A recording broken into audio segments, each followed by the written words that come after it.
Hare Krishna, today we'll be discussing Bhagavad Gita as it is, chapter 3, text 17.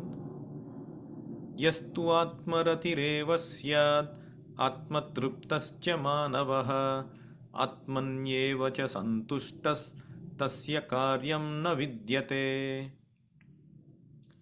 So here, if you see in the previous verses, we discussed about the yagna cycle where the human beings perform yagna which causes rains.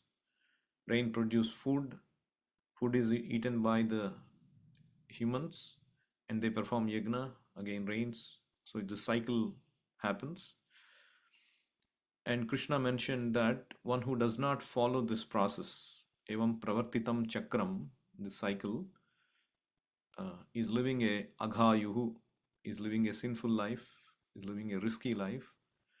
Therefore, the performance of yagna was stressed as very important.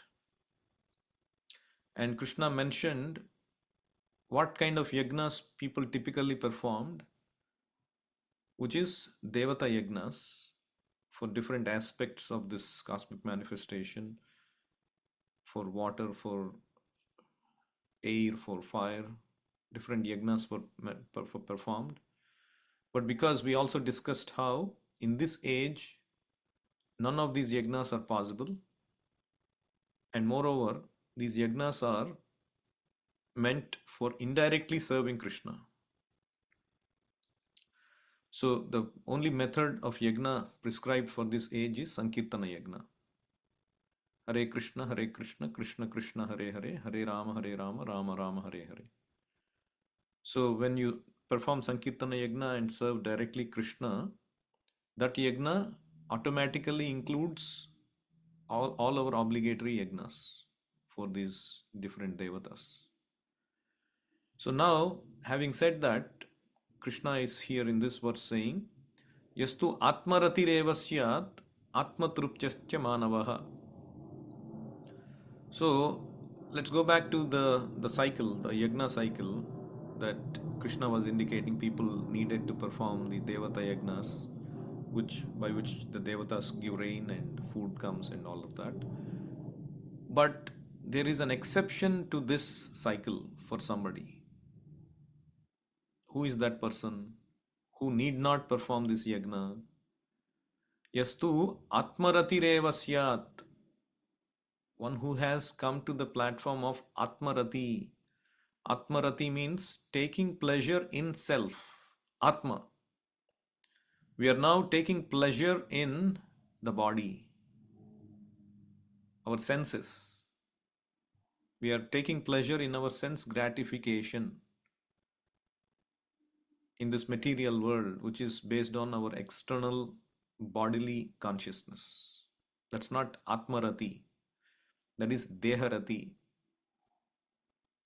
But the category of people Krishna is talking is Atmarati Revasyat, one who is a Atmarati, taking complete pleasure on the spiritual platform, and Atma Truptaha, one who is fully satisfied on the spiritual platform, that kind of a Manavaha, a person, and Atmanyevacha Santushtaha, fully satisfied in Atma Eva, Tasya Karyam na Vidyate, for him there is no obligation, there is no duty like that to perform Yagna. So that is the exception Krishna gave for people who need not perform these Devata Yagnas. So if you see, the idea is that for a general conditioned soul, they should perform all these karyam, prescribed duties, yagnas, cycle of yagna and all that. But for a liberated person, Atmarati person, no necessity for any prescribed duty. Prescribed duties are for those who are on the path of perfection.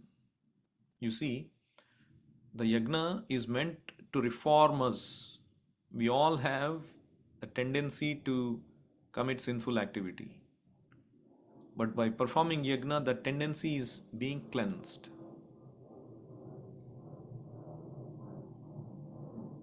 But for it's just like, somebody is diseased.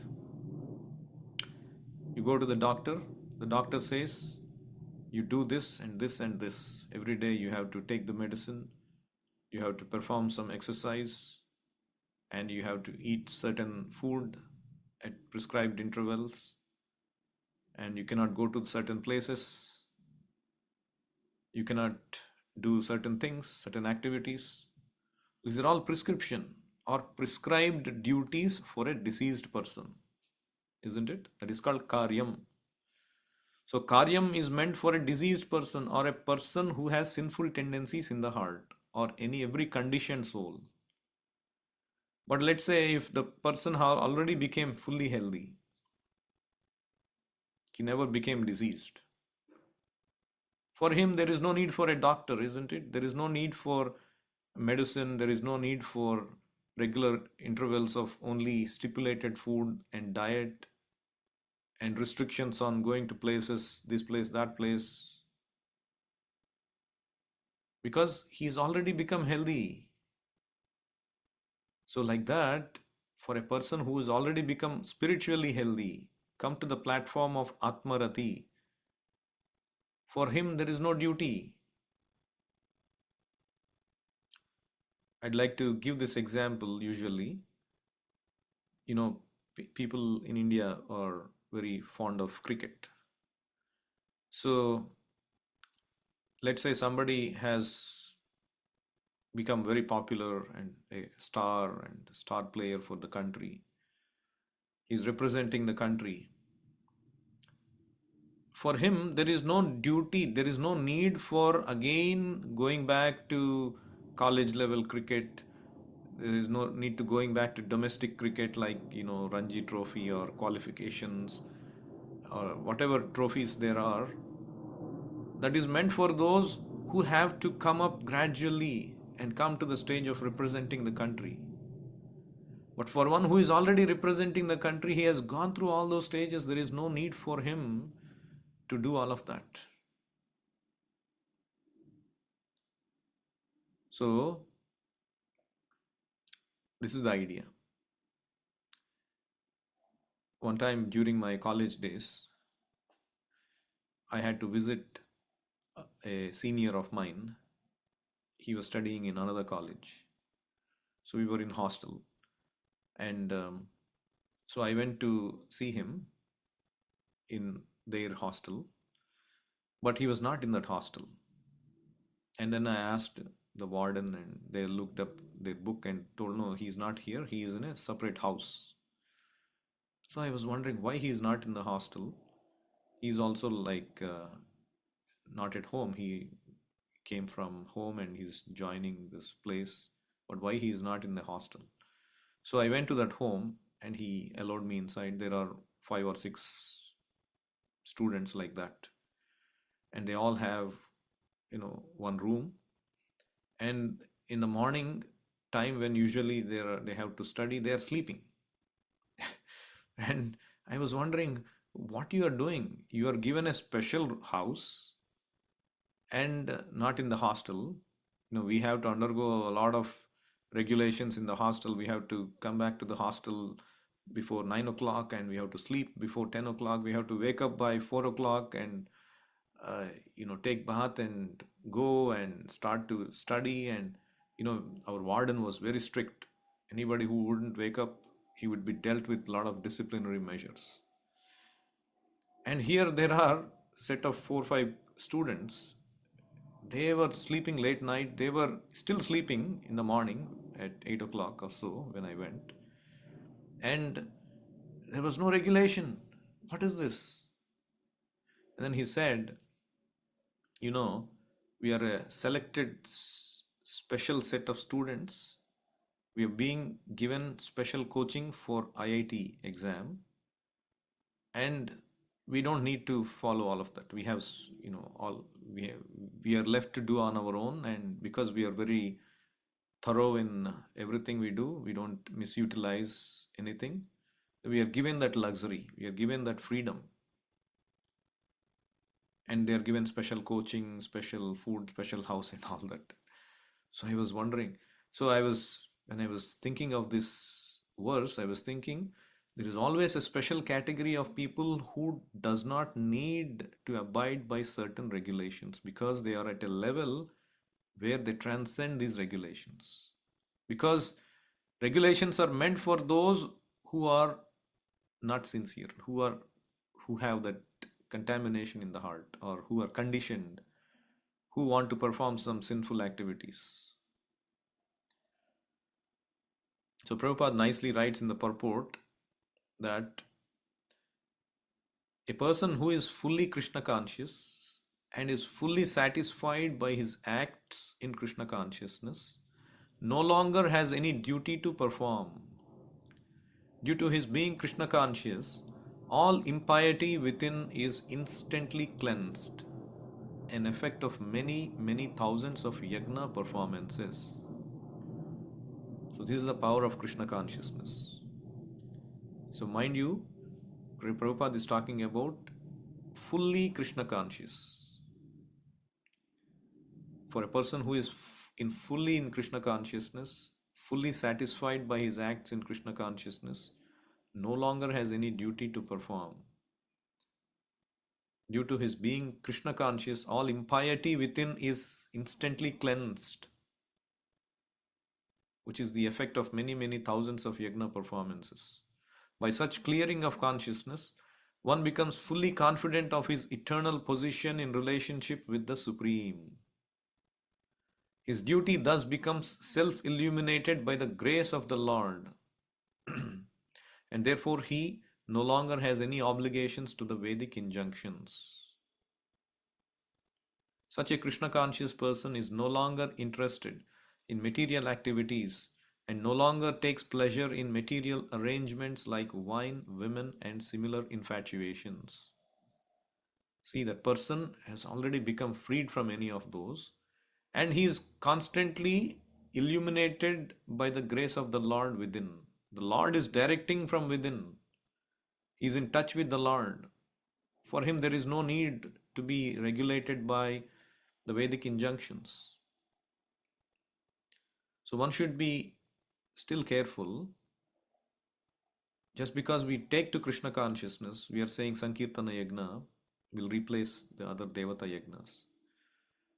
But as long as we are not on the level of this pure devotional service, we should not take this verse as a license and ignore the injunctions given by the spiritual master. We should strictly observe the regulations given by the spiritual master, even in Krishna consciousness, like chanting our prescribed rounds, waking up early, doing services that are prescribed to us, fasting on the Ekadashis or the festival occasions, following four regulative principles. All these are meant for those who are sadhakas.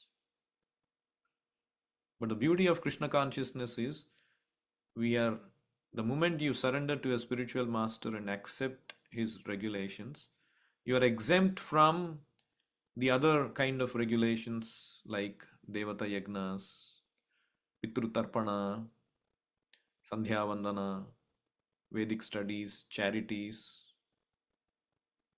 So all these kind of Vedic regulations, holy places, pilgrimage to holy places, all these kind of things you are exempt, you take to Krishna consciousness, but still you have to, as long as you don't become a pure devotee, you still have to be sticking to the regulations given by the spiritual master. This verse is talking about even in Krishna consciousness you are completely fully realized, pure devotee status. Like Chaitanya Mahaprabhu, he one time came to Haridas Thakur and he said, see, you're on this platform, highly realized platform. You don't need to. He was still chanting 192 rounds of Hare Krishna every single day, even in his old age, Haridas Thakur. And Chaitanya Mahaprabhu said, didn't need to do this. You are old and you need to take care of your body and all of that. But Haridas Thakur wouldn't budge from his vow. Of course, that's a different thing. A pure devotee is already liberated, but still he will do his duty. Coming to the liberated category, the classic example is Sukadeva Goswami. Sukadeva Goswami, it is said, he was in the womb of his mother for 16 years because he was scared to come out to this material world and be contaminated again. This material world is a place of contamination. It is said that actually when a child is in the womb, because of the extreme sufferings, the child, if he is fortunate, he prays to the Supreme Lord, saying that because of my past sinful actions, I have been placed in this most distressful condition. Just imagine in the womb of the mother and tightly packed, and you cannot even move. You can only wiggle around. You cannot. You just imagine if you are put in that such a condition now, how distressful you will feel. We cannot even live for a few seconds. That is the condition that baby is in. And then he is poked by the insects and all these kind of things, and the food he has to accept. If the mother by mistake takes some pungent food, he'll become quite distressful, and all kinds of inconveniences he faces, and he prays to the Lord, my Lord, please get me out of this condition. I promise you I will worship you and I will not perform any more sinful activities. But the moment he comes out, all this, the Maya, the material relations, the family, they'll put him in all kinds of material entanglements, forgetting their responsibility of bringing up the child in Krishna consciousness, which is the prime duty of guardians, parents, relatives, guru, and they'll bring up the child again in Maya consciousness. So the moment one comes out of the to the material world, it is contamination. So Shukadeva Goswami didn't want to get contaminated, and so he stayed in the womb. So Vyasadeva had to go bring Lord Krishna and convince the baby, it's okay, you come out. We'll guarantee you will not be contaminated. And then the baby came out. But still, when he saw this material world, he would not remain in that place. He started to go out, walk away from that place, and without any clothes, he was walking. And Vyasadeva was running behind, and he wouldn't stop. Sukadeva Goswami wouldn't stop. So Vyasadeva was thinking, I should perform these samskaras for my child. Anupetam apeta krityam. So Suta Goswami therefore prays to Sukadeva Goswami. This Sukadeva Goswami, my spiritual master, he didn't even have initiation properly, or he didn't even have this apeta krityam, the reformatory activities. Yam pravrajantam anupetam apeta krityam Dvaipayano virahakatara ajuhava putreti tanmayataya taravobhinedus tam sarva bhuta hridayam munimanatosmi. So this pravrajantam means he was renounced, he was going away. Anupetam, without being reformed by the sacred thread and not undergoing any of these ceremonies. Apeta krityam. And Vyasadeva, Dvaipayano, he was in separation, he was in agitation, he was calling Putra, Putra iti, and he did not respond. The only things that respond was the trees. The tree owns, the echo was coming out from the trees. Putra, Putra, Putra, like that. But he didn't stop because he was thinking about going away from this world. But that he's on the platform of Atmarati. So, why he is on the platform of Atmarati? Because when he was walking, all these village people they started making fun because he was naked and he appeared like a madman and he was walking and there were some women taking bath in the lake and they didn't even pay any attention to him or they didn't even think that they need to cover their bodies because this man seemed completely transcendental to a regular personality even though he was male and they didn't even feel the need to cover their bodies because he was completely transcendental. But then behind him Vyasadeva was coming and then these women they immediately covered their clothes. Of course, Vyasadeva was also liberated, but he was playing the part of a householder. So they could realize that he is householder, he is, a certain personality. But Sukadeva Goswami was completely transcendental. But these village people, they've started to make fun and follow behind, thinking him to be a madman.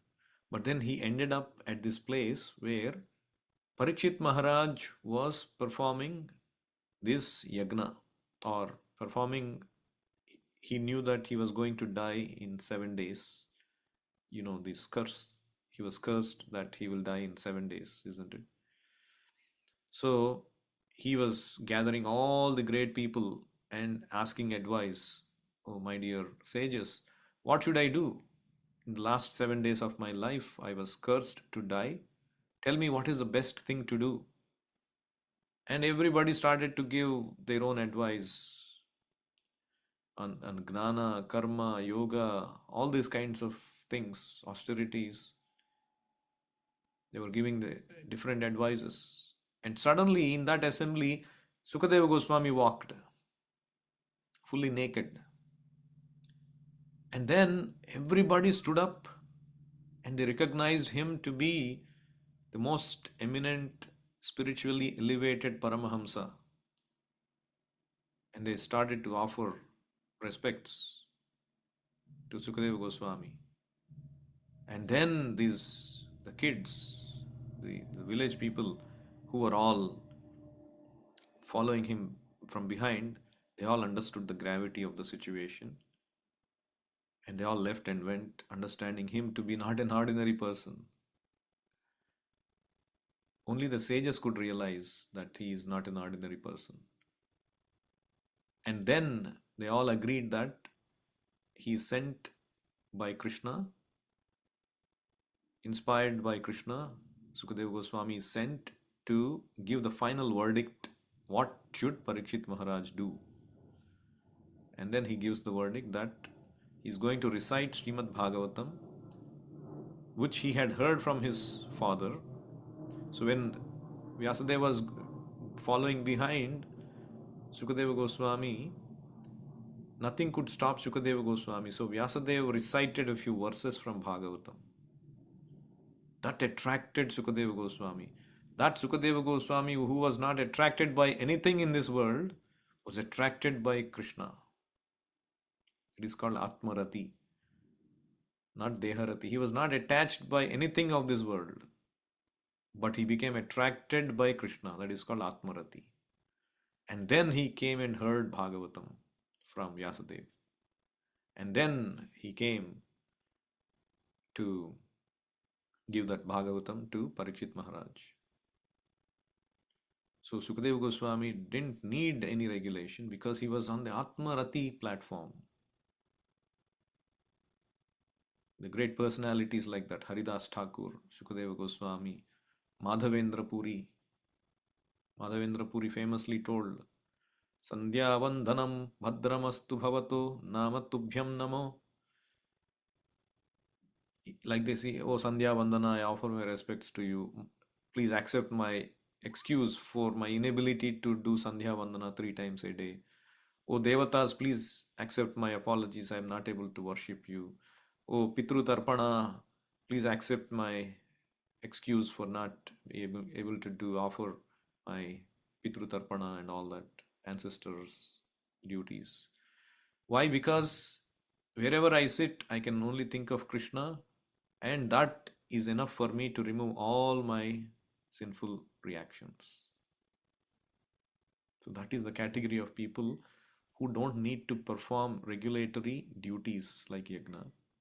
But still, Krishna clarifies that even they, to set the right example, they will still do it so that they can lead people on the right path, that we will see in the next few verses.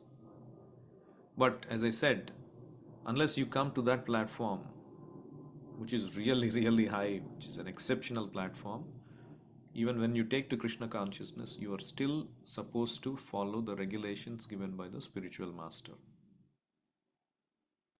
I'll stop here. Anyone has any questions? I'm sorry, yesterday there was a issue in my microphone, but today it should be sorted. So if you have any questions, you can unmute yourself or post it in the chat.